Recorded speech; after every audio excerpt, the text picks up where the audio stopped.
All right, and day 12 of the 12 Days of Excellence. Again, I am your host, Coach West with Look Faith First.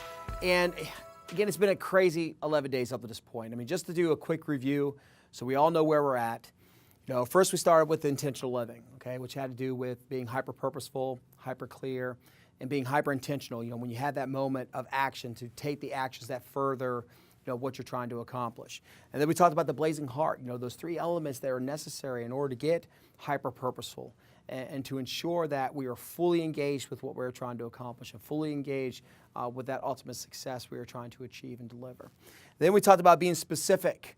So again, what does excellence look like? And that's a question we always want to ask ourselves. So that we're on the same page, so that people know, what we're expecting of them, what they can expect from us. And then we move on to understood, which again, what is their level of understanding of it? Do they fully understand it to the point that you do? Or is there a potential conflict of you having expectations that don't necessarily meet theirs or vice versa? Then we went to calculable. We have to have some way to measure three things. Where are we at? Where are we going? What's the progress we're making? Or are the things that we're doing, are they actually getting us further away from that goal? Then we moved on to congruent. And this had to do with, the beliefs and the values that we have in doing it. Have we assigned ourselves or assigned somebody else with the responsibility that's counter to their personal beliefs or their beliefs around the world or some other beliefs? Then we talked about being empowered, all right, having the authority to actually complete this great task or this monumental accomplishment that we've asked of people. And then we talked about being supported. Are we in an environment that totally embraces it and would even offer us resources to see that ultimate excellence come to fruition? And then we talked about our structures. What things do we have in place to monitor progress, to keep people accountable, to keep them consistent? And then we talked about facilities as far as the resources they needed, both tangible and intangible, to accomplish that great feat.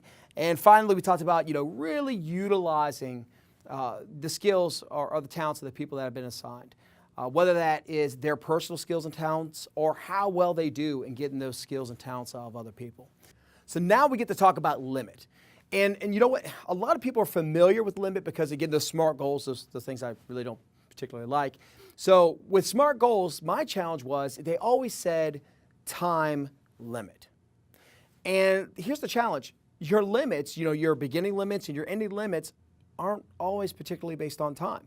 They're especially not always based on your time, whether you have control of it or not. I mean, a lot of times it's based off of other triggers or behaviors. So the reason why we use the word limit is because it's really what is the trigger to start things, what is the trigger to end things. And when we have our limits, we talk about two specifically. We talk about milestones and we talk about checkpoints. All right, so your milestones are generally behavior-based, not time-based. You're waiting for something to happen. You're waiting for something to come to you. You're waiting for again, things that generally are not necessarily in your control to happen. And that's what triggers the start. And that's a milestone. Then it comes to your checkpoints. And your checkpoints are strictly time-based. They're based on a specific time on the calendar, specific time on the clock. Now, there are advantages and disadvantages to both of them. All right, so we have to acknowledge those when we set ourselves up for excellence. We have to acknowledge the advantages and disadvantages. So the advantages of a milestone is, we're able to recognize when it happens. We're able to set ourselves up, at least through our perception, for the best time to start. Because sometimes starting on a day may not be the best time to start. It's a certain environment we have to start in. The challenge with milestones, though, is especially when they're outside of our control, it may delay our start. Or if it's outside of our control, it may delay our end. And so we have to acknowledge what our tolerance level is for the milestones of where we're at. But then we come to checkpoints. Now, the advantages of checkpoints is they're very definite. When it's going to start, when it's going to end. But like I mentioned before, there are times where it isn't the most supportive of the environment to end to start then, or it's not supportive of the environment to end then. So it's up to us to decide, and generally it's kind of a cooperation between the two, of sometimes having milestones and sometimes having these checkpoints that are really going to set us up to be the best version of ourselves and to achieve that ultimate purpose and ultimate excellence. So again, this is Coach West. I really can't say enough how much I appreciated all the time you spent. I really feel like that you've really not been put in a position to be successful on your own. And I hope that you take each one of these, the 12 Days of Excellence, and apply them to your 2017.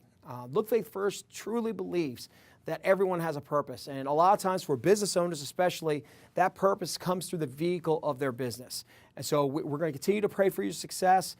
We ask that if there's any way we can contribute to your success further, that you would visit us at www.lookfaithfirst.com or even join our free monthly coaching call at PDC. That's Paul David Christopher.lookfaithfirst.com, and there's a sign-up form there. Thank you again for everything you do. I'm excited about 2017 for you. God bless.